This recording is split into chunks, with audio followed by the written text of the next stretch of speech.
What happens when a man who controls everything realizes he can't control becoming a father?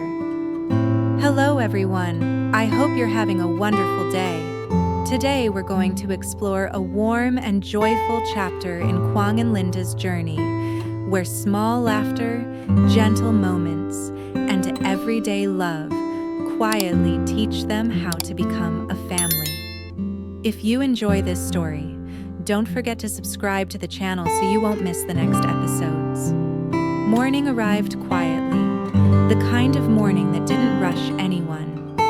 Soft light slipped through the curtains and rested on the walls of the house, warm and gentle, as if it knew this was a place that needed calm. The city outside was already awake, but inside, everything moved at a slower rhythm. Quang was up before Linda. He stood in the kitchen, barefoot, wearing a loose white t-shirt, a notebook placed carefully on the counter beside his phone. The kettle hummed softly. On the screen, an article was open. Daily care tips for expecting mothers. Quang read every line with the seriousness of someone studying for the most important exam of his life. He paused, frowned slightly, then wrote something down. Drink warm water immediately after waking up, he murmured to himself. Another note. No sudden movements. Another note. Positive emotions are good for the baby. He looked at that last sentence for a long moment, then underlined it twice. When the kettle clicked off, Quang poured the water carefully, testing the temperature with exaggerated caution. He didn't want it too hot. He didn't want it too cold.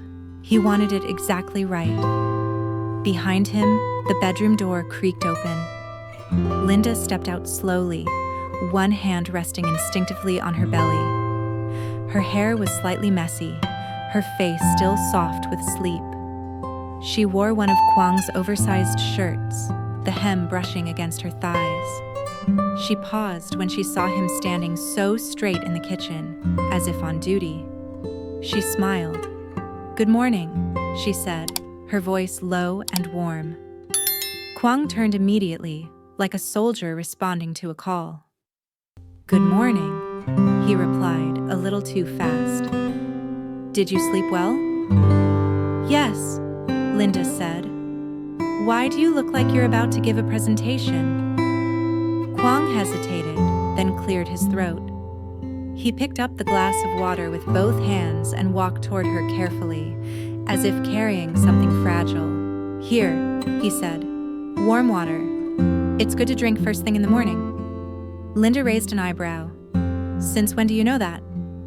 "Since last night," he admitted. "I read it." She took the glass, amused. "Thank you." As she drank, Quang watched closely. Too closely, Linda noticed. "Why are you staring at me like that?" she asked, trying not to laugh. "I'm just checking," he said seriously. "Checking what?" "If you're drinking it too fast." She paused, then deliberately took a bigger sip. Quang gasped. "Linda," slowly, "the article said..." She laughed, a soft, airy sound that filled the kitchen. "Relax. I promise I won't scare the water." Quang sighed, rubbing the back of his neck. "I'm just trying to do things right." "I know," she said gently. After breakfast, simple toast, fruit, and eggs that Quang insisted on cooking himself, they moved to the living room. The space was already beginning to change. On the coffee table sat a small box labeled "Baby." Inside were tiny clothes, neatly folded, tags still attached. Quang opened the box like it was a treasure chest. "These arrived yesterday," he said. "I thought we could organize them today." Linda sat beside him on the couch. "You've been waiting all morning for this, haven't you?" "Maybe." He picked up a small onesie, holding it up between his fingers. It looked impossibly small. "How can someone fit in this?" he asked, genuinely confused. Linda smiled. They grow fast. Quang nodded, thoughtful. Too fast. He folded the onesie carefully, following a tutorial he had watched the night before. It didn't turn out quite the same. One sleeve stuck out awkwardly. Linda leaned over. "You're folding it like a business shirt." "That's all I know," he defended. She reached over and fixed it with quick practice movements, like this. Quang watched intently, memorizing every step. "You don't need to remember everything today," she said, noticing his concentration. "I do," he replied. "What if I forget later?" She looked at him, her expression softening. "Then you'll learn again." They continued sorting clothes. White, pastel yellow, soft blue. Every now and then, Quang would stop to read the label, as if the fabric itself held secrets. "This one says, wash separately. Should we wash them now?" he asked. Linda laughed. "Quang, it's not even afternoon." "But what if—" "Hey," she said, placing a hand on his arm. "Sit. Breathe." He obeyed, though he still looked conflicted. They decided to take a short walk instead. The neighborhood was quiet, trees lining the sidewalk, leaves shifting gently in the breeze. Quang walked on the side closer to the street, instinctively positioning himself between Linda and anything that might come too close. She noticed. "You don't have to guard me from the air," she teased. "I'm not guarding," he said. "I'm adjusting." "To what?" "To being responsible." She smiled and slipped her hand into his. "You already are." They passed a small park. Children were playing, laughter echoing across the grass. Quang slowed down. He watched a father push his child on a swing, the way the man laughed just as hard as the child did. Linda followed his gaze. "What are you thinking?" "Do you think I'll be like that?" he asked quietly. She didn't answer immediately. She squeezed his hand. "I think you'll be your own version," she said. "And that's enough." Back home, Quang insisted on preparing lunch. He set a timer for everything. Linda sat at the table watching him move around the kitchen with exaggerated focus. "You know," she said, "you don't have to treat me like glass." He glanced over. "You're not glass." "Then what am I?" He thought for a moment. "Something precious, but strong." She smiled, touched. When he accidentally spilled a little soup on the counter, he froze, staring at the mess like it was a disaster. Linda burst out laughing. "It's okay," she said, grabbing a towel. "The counter will survive." Quang laughed too, finally relaxing. As they ate, the mood was light. They talked about small things, movies they wanted to watch, names they liked but weren't ready to decide on, silly dreams Linda had been having. At one point, Quang placed his hand gently on her belly. "Are you comfortable?" he asked. "Yes." "Are you tired?" "A little." "Do you want to lie down?" Linda laughed again. "Quang." He smiled sheepishly. "Just checking." She placed her hand over his. "I feel safe." The words settled between them, warm and steady. The afternoon light softened, stretching across the room. Outside, the world kept moving, but inside, time seemed to slow down even more. Quang leaned back in his chair, finally quiet. Linda watched him, her smile lingering. This wasn't a dramatic day. Nothing big happened, but somehow it felt important. And neither of them realized yet that this simple, laughter-filled day would stay with them far longer than they expected.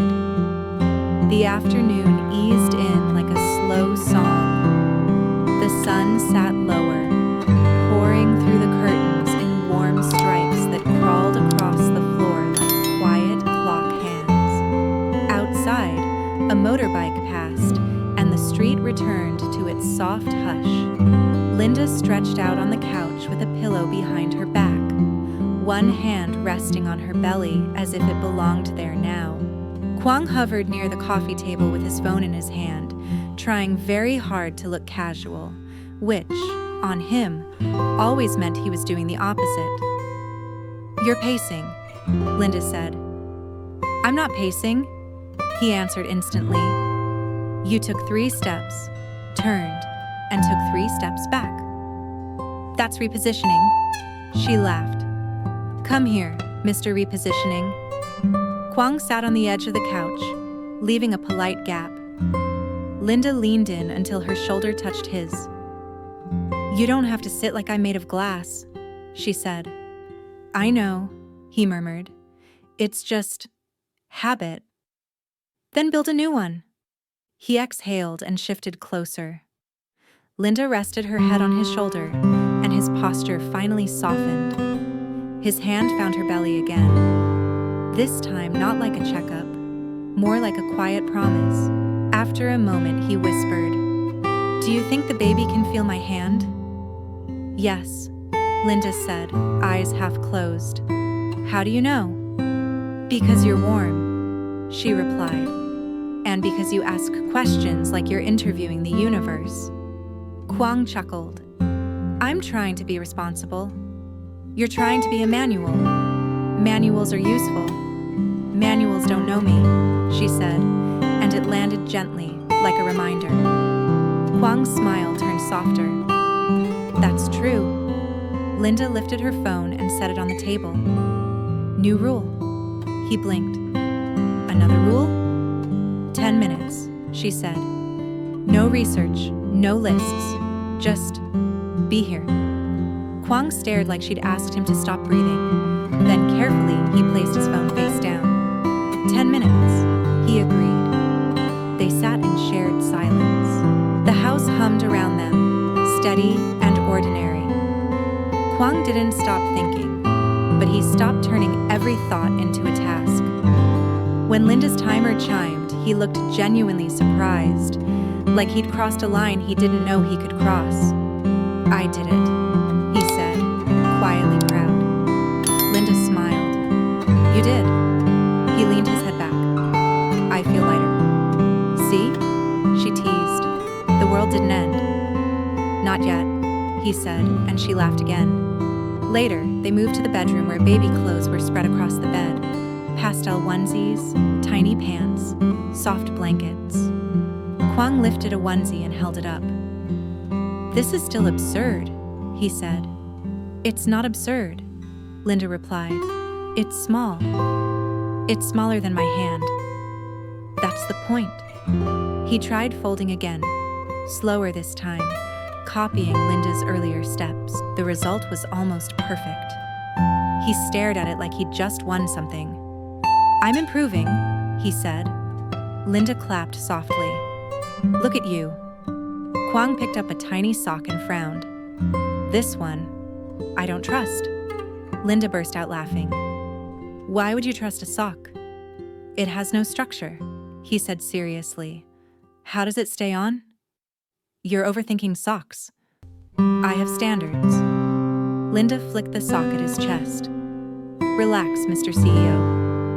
Quang caught it, pretending to study it like a contract. "I will review the terms." Linda laughed so hard she had to lean back on the pillows. Quang watched her, relieved. He liked seeing her like this. Light, safe, real. A few minutes later, Linda's laughter faded into a calmer breath.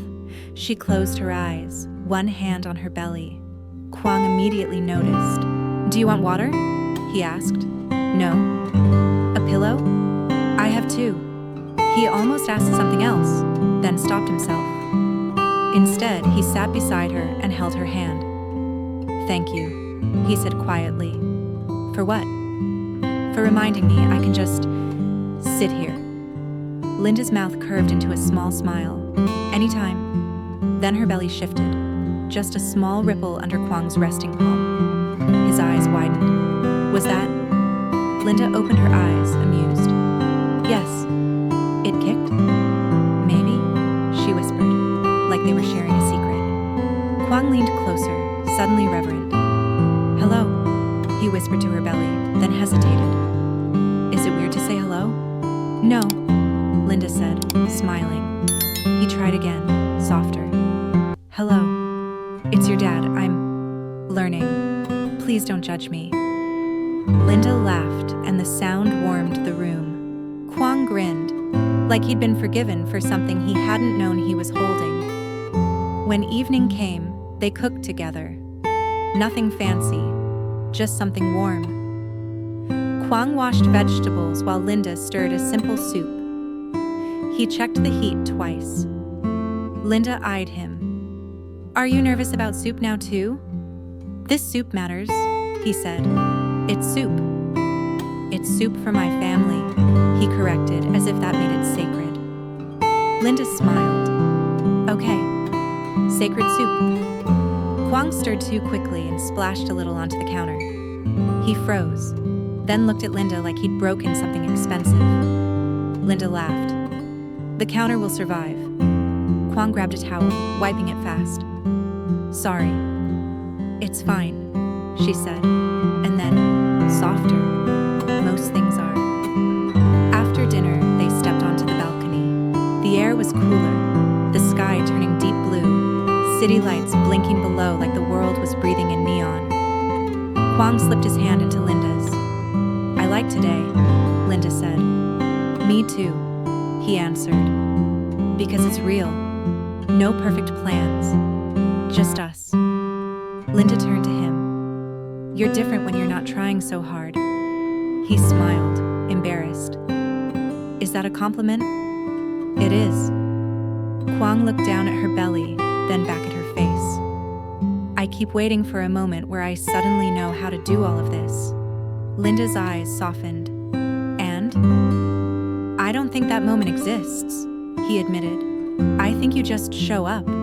Linda nodded. "That sounds right." Quang squeezed her hand. "Then I can do that." "You already are," she said. Later in bed, lights dim, Quang lay on his side facing her. Linda brushed her fingers along his cheek.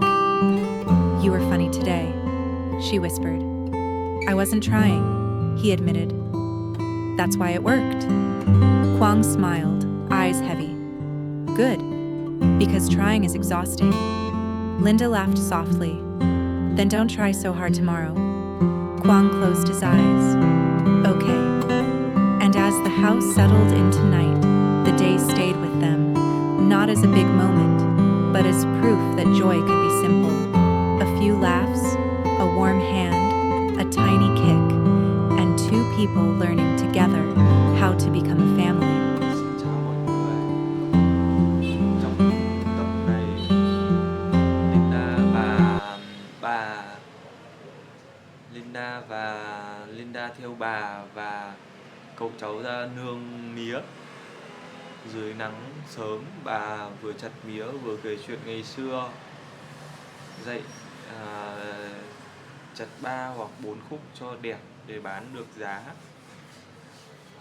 Đồng mía cao dần, 45 đồng trở thành hy vọng cho phiên chợ. Một cây mía đổ bất ngờ khiến cả nhóm kêu, rồi cười xòa vì kịp đỡ nhau. Chiều xuống, Linda buồn bã vì con rúi của mình đã biến mất. Nghi có kẻ trộm rình quanh nhà. CEO Quang ghé đến lắng nghe và trấn an và tự sửa chiếc camera cũ trong kho, kéo dây lắp trước sân nhà để bảo vệ cô. Đêm đến, Linda nấu cơm nếp cẩm mời anh ở lại ăn. Hai người trò chuyện lòng ấm lại. Quang kể áp lực công ty, camera nháy sáng, bóng lạ thoáng qua, và không biết Linda có sống sót qua được đêm nay không. Mọi người nếu thấy video hay, hãy cho mình một like, một subscribe Cảm ơn mọi người nhé.